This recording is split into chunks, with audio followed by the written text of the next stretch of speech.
all across America whenever these masked and untrained ICE agents show up on the scene. House Democrats continue to be committed to making life more affordable for Americans, for driving down the high cost of living. We're committed to fixing our broken healthcare system. And of course, we need to get ICE under control and deliver a country that is consistent with our values, with who we are. That's not what we're seeing right now under Donald Trump and Republicans, who've gone way too far, and the American people know it, which is why Republicans continue to lose elections all across America. Questions? Good morning. Game this out for me. If they do get an agreement in the Senate, and something comes back over here, you expect, again, Republicans to carry most of the freight, and you get a handful of moderate Democrats who might vote for something? Is that the type of deal? Or you say, okay, we're going to have something that, yes, we Democrats in the House can support this because these are bona fide reforms to ICE? Funding for ICE and the Department of Homeland Security should not move forward in the absence of dramatic changes that are bold, meaningful, and transformational. Period, full stop.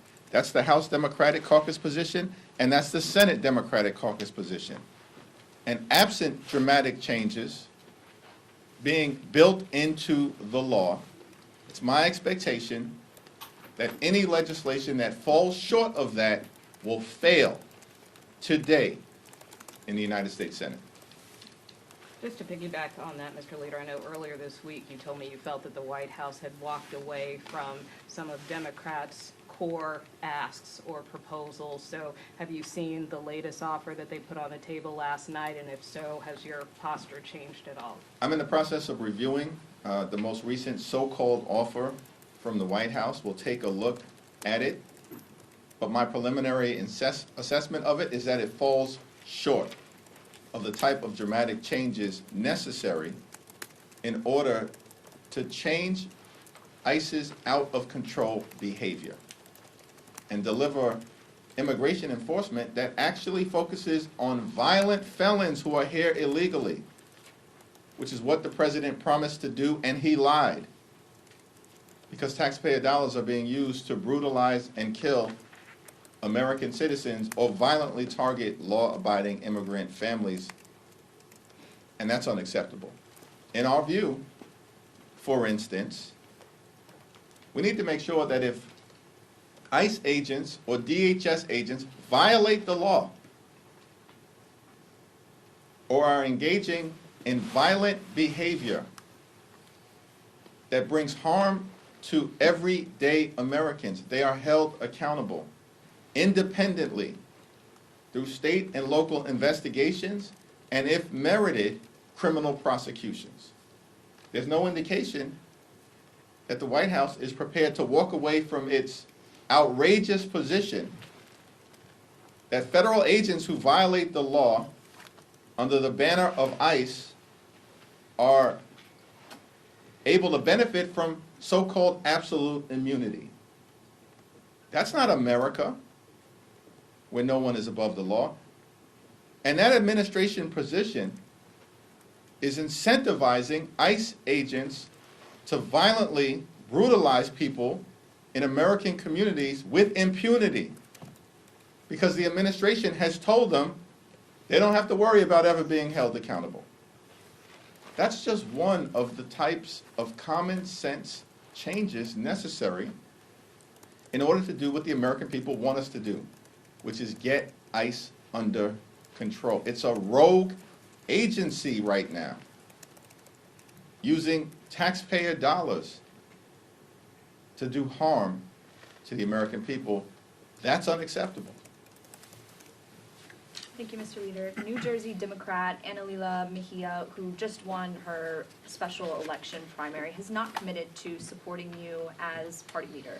As you look to retake the House later this fall, are you worried about the growing number of candidates who are withholding their support from you? No. reporting indicates that there's 20 candidates who are no's and 57 What was who are- unclear about that answer that I just gave you? First of all, I had a very good conversation with her 2 days ago.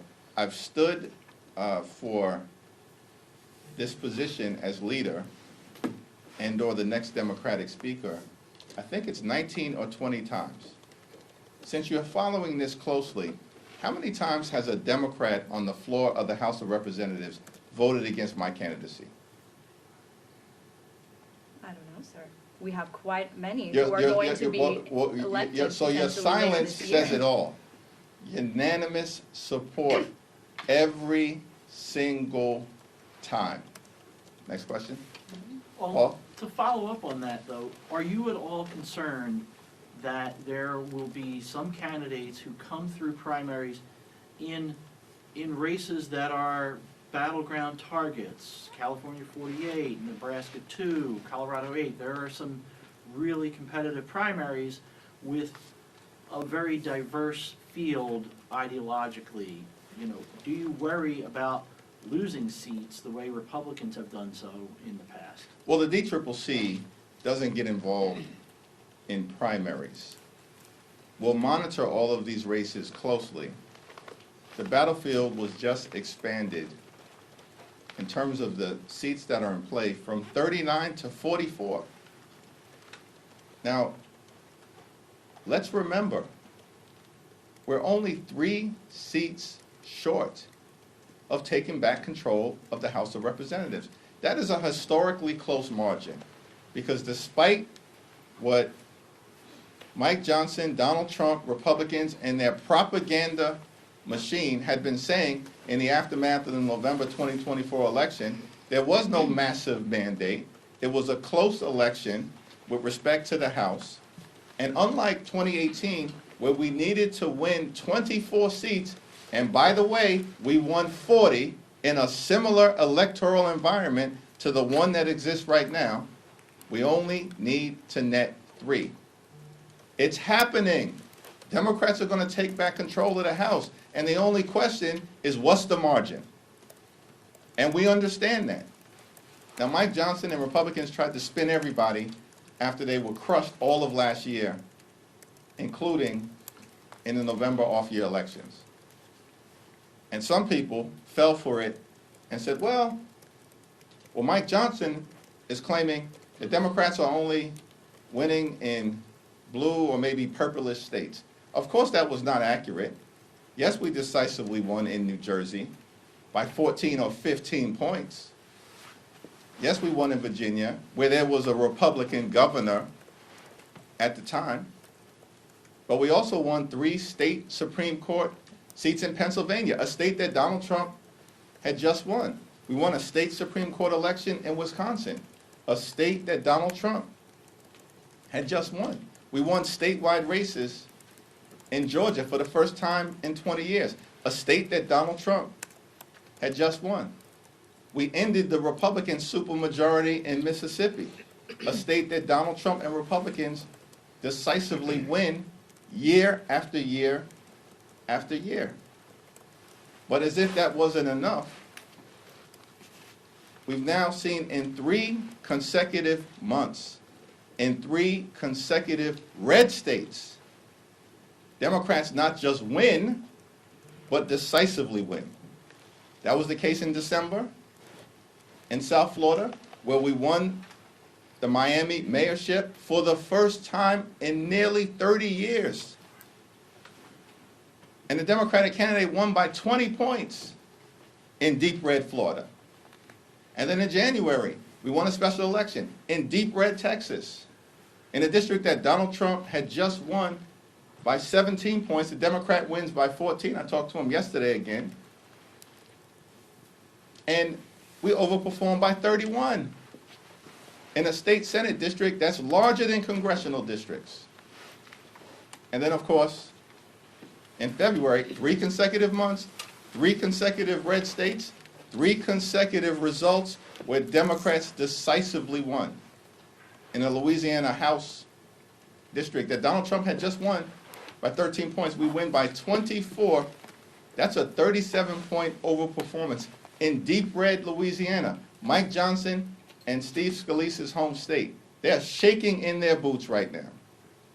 So yes, we're going to continue to monitor the 44 seats that are in play. We've got to only net 3. That's happening. And the likelihood is we're going to win much more than that. We were just down on the House steps, and Congresswoman Jayapal was decrying the Department of Justice for spying on her search history when she looked at the unredacted files earlier this week. I wondered if you have any concerns about separation of powers there, if you think this is something that should be expected. You go onto their turf, you're in their skiff. Are you surprised that they were tracking it? Where do you come down on all that? It's not surprising to me, but that's because the bar is so low. And in fact, there is no bottom for the Trump administration, for Pam Bondi, for the other sycophants who are part of this corrupt administration, and for Republicans at this point in time. It's a disgrace. It does violate the principles of separate and co-equal branches of government. And of course, my Republican colleagues should be denouncing it, but they will not, because they simply are reckless rubber stamps for Donald Trump's extreme behavior. Pam Bondi and the corrupt hacks at the Trump Department of Justice are partisan, pathetic, pitiful, petulant pettifoggers. That's who they are. And that was on full display in that disgraceful performance by the so-called Attorney General at the Judiciary hearing yesterday. Thank you, Mr. Leader. Looks like we're heading into the third shutdown of this Congress as you all are headed out for a week-long recess. Republicans are going to try to make this shutdown fight about Democrats defunding TSA, FEMA, the Coast Guard, because they say ICE and CBP are funded. How do you continue the message to the American people about what you view as the facts of this shutdown fight while also addressing the sensitivities that Americans have around the cost of living, the kitchen table issues that you spent a lot of last year talking about? How are you going to balance those two? Or do you see them as one and the same, as a conversation that can't exist one without the other? It's all connected. First of all, ICE is the most unpopular so-called law enforcement agency in the country. The American people know ICE is out of control. Other DHS agencies like CBP, who are being deployed inside of the country, are out of control. They've gone way too far, and they need to be reined in. That is the strong position that the American people have at this moment, based on what they've seen, understandably, in the streets of American communities, in Minneapolis and across the nation. And our principle is a pretty simple one. Taxpayer dollars should be used to make your life more affordable, not brutalize or kill you.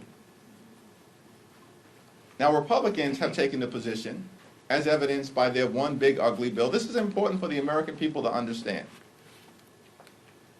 That Republicans enacted the largest cut to Medicaid in American history. They are ripping health care away from you. Hospitals, nursing homes, and community-based health clinics are closing because of Republican policies in the one big ugly bill. In the same piece of toxic legislation, Republicans enacted a $186 billion cut to nutritional assistance programs. They literally have stolen food from the mouths of hungry children, seniors, and veterans as part of an effort to provide massive tax breaks to their billionaire donors, and then at the same period of time, create a $191 billion slush fund using your taxpayer dollars for DHS, and gave $75 billion to ICE in their one big ugly bill. That's a value statement by Republicans. We're going to take your taxpayer dollars, we're going to rip health care away from you, we're going to deny you the type of nutritional assistance that should exist in the wealthiest country in the history of the world. And at the same period of time, we're going to give your taxpayer dollars to untrained and masked ICE agents who are unleashing violence, brutality, and lawlessness on American citizens, including killing 2 in cold blood. It's all related. And we're going to make sure we continue to forcefully drive that point home. Thanks, Leader Jeffries. Assuming that there is no deal in the next 24 hours, we'll see what happens in the Senate, would you rule out potential carve-outs to fund FEMA, to fund TSA, to fund air traffic control? We have 2 choices in front of us. On the one hand, there are dramatic, bold, meaningful changes that necessarily must occur to get ICE under control and to rein them in. On the other hand, Republicans may make the decision that instead of dramatically reforming ICE and other parts of the Department of Homeland Security with their out-of-control immigration enforcement efforts targeting American citizens, Republicans would rather shut down FEMA, shut down the Coast Guard, and shut down TSA. And if that happens, it's on them. Just like the American people concluded, despite what all the naysayers suggested would be the case, during the 43-day Trump Republican shutdown, the American people, who are smart, they know Donald Trump's the president. Republicans control the House and the Senate. And if the entire government shuts down, or parts of the government shuts down, Republicans are the ones responsible. Have you had a chance, when it comes to the Jayapal case and the idea of looking at the search histories of lawmakers, have you had a chance to talk to Johnson about this at all? And are there any sort of reprisals that you, as Democrats, could pursue, be it a legal avenue? All of these toxic, corrupt, unhinged sycophants within the Trump administration, including but not limited to Pam Bondi, Kristi Noem, who's got to be fired. We believe that. And if it doesn't happen, it should have happened, she's getting impeached. Stephen Miller's got to go. He's the evil manipulator behind Donald Trump, whispering in Trump's ear, telling him what to do, unleashing this brutality and violence on the American people. They all have to go. The whole thing, the whole enterprise is corrupt. And all of them are going to be held accountable. Now, that accountability can either happen right now, because a handful of Republicans decide to partner with us to defend our values, the Constitution, and the best interests of the American people, or the accountability certainly is going to come in the aftermath of the November midterm elections. In the House, without question, and increasingly, likely in the Senate as well. You've laid down clear instructions for your members. Either show up to the Trump State of the Union and be silent, or don't go at all. Several of your members told me after you made that comment that they still want to go and register their opposition to him in some way. Are you going to have a conversation with those members? What on-the-record source do you have? Tell me. I'll tell you right now. Sharif Thanadar told me he's going to go, and he would like to quote, love to show some resistance to what is going on. Teresa Ledger Fernandez said Democratic Women's Caucus members will, quote, make sure that our opinions with regard to Trump are understood, and that her group will, quote, be doing a lot of stuff around the State of the Union. Several other members told me that they plan to walk out mid-speech. You clearly just mischaracterized a lot of what has been said. Teresa Ledger Fernandez is an incredible leader within the caucus. She's done a great job with respect to the Democratic Women's Caucus. And, of course, she's going to forcefully lead an effort in and around the State of the Union to make clear the fact that the women of America are suffering as a result of Trump's toxic and corrupt policies. Haven't had a conversation with Shri Thanadar, you often quote him as a source as it relates to what may or may not happen on the House floor, and then it never materializes. And so take that for what it's You worth. noticed an impeachment vote privilege when he said he was going to. That materialized. Has the impeachment vote been called up? No, Al Green called one up though. Okay. I don't even understand the relevance of your points that you're making right now, like honestly. So are you confident I'm then that Al confused. Green, Truth Anidar, these guys are I'm not gonna confident that heckle Trump Democrats during are his going speech? to continue to win the narrative, win legislatively, win elections, win the gerrymandering pushback, and then win back control of the House of Representatives. Set on this date. And you can reference it whenever you want to. Whenever you want to. Just like the so-called primary that I was gonna have, that apparently is non-existent. Mr. Leader, last year that same issue came up with regard to protests on the floor, and you seem to be a little uncomfortable with the members protesting. Am I accurate? I mean, what would you like to see or not on the floor during State of the Union? Thank I you. think my view is that, listen, the American people are with us. We have Republicans on the run. We are fighting and defeating them legislatively, as was the case most recently on the floor yesterday. Republicans have the majority. We're governing in the minority as if we're in the majority. We've defeated them multiple times on the floor of the House of Representatives. We've defeated them in terms of the Affordable Care Act tax credits. We've defeated them with respect to the Trump tariffs. We've defeated them with respect to the Epstein files. We've defeated them with respect to wiping out one of Donald Trump's first executive orders that stripped away collective bargaining rights from more than 1 million different federal employees. We have them on the run legislatively.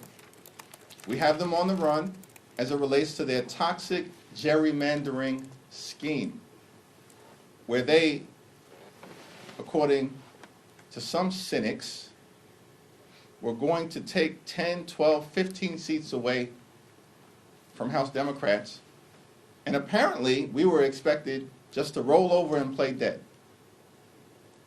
And we were told that it was inevitable that that was going to happen. But the opposite has occurred. Republicans have been thwarted decisively as it relates to their efforts to gerrymander the national congressional map and rig the midterm elections. And as a matter of fact, the likely outcome right now is that when it's all said and done, House Republicans are going to lose seats as a result of what's happened in states across the country, not gain them. So we have them on the run legislatively. We have them on the run in terms of their toxic gerrymandering efforts. We have them on the run in terms of the position that Donald Trump is in right now politically. He's losing. He's deeply unpopular. He's failing the American people, and they know it. On the economy, unpopular. On health care, unpopular. His overall job approval rating, unpopular. On the generic ballot, who do the American people prefer, a Democratic House or a Republican House? Democrats consistently up in the generic ballot. On immigration enforcement, Donald Trump and Republican policy is deeply unpopular. We have them on the run as it relates to legislation. We have them on the run as it relates to their toxic gerrymandering effort. We have them on the run as it relates to public sentiment. And of course, we have them on the run politically, as I've detailed. We have not lost an election during the entirety of the Trump administration in terms of races that were viewed as either competitive or marginally competitive. Because now we're in overperformance territory at like 31 points in Texas or 37 points in Louisiana. And so I think our perspective is just, we have them on the run, let's stay on offense and conduct ourselves accordingly with a recognition that the American people those folks that Donald Trump will be speaking to from the House floor, the American people are with us and have turned against Donald Trump and the Republicans. Yeah. Thank you. I know it's a flyout day, but there is obviously this legislation pending in the Senate for DHS. I'm just curious what guidance, if any, you've given to members about sticking around DC, or like what kind of notice they'll get if they need to come back. I'm here today, I'm here tomorrow. If necessary, I'll be here this weekend, and there will be a significant Democratic presence on Capitol Hill. When it comes to the tariffs votes, what indications do you have that you'll have Republican support going forward, and how does the looming Supreme Court case influence the playbook here for you? Donald Trump promised to lower the high cost of living on day one. Costs haven't gone down, they've gone up. And the American people know it. 70% of the American people believe that the economy correctly is a disaster. That's according to Fox News. Housing costs out of control, grocery costs out of control, cost of goods out of control, child care costs out of control, health care costs out of control, electricity bills out of control.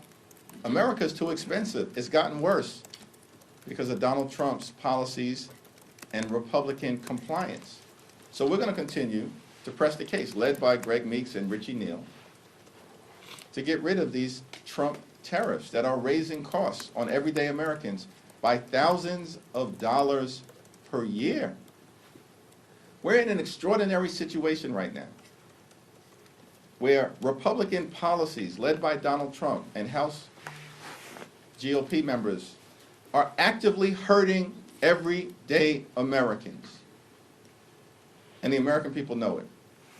And there's only one group of people in this town, Democrats, who are working hard to lower the high cost of living, to fix our broken healthcare system, to deliver immigration enforcement that's fair, just, and humane, and to clean up the type of corruption that we're seeing coming out of 1600 Pennsylvania Avenue. Thank you, everyone. Thank you.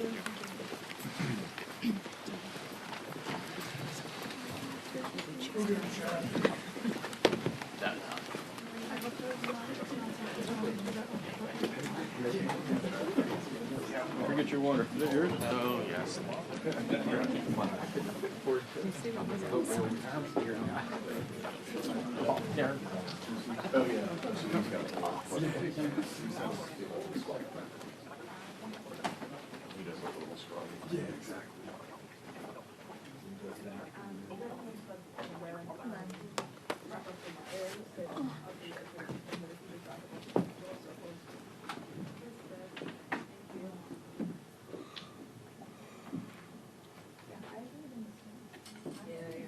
As long as they're wrapped up in together.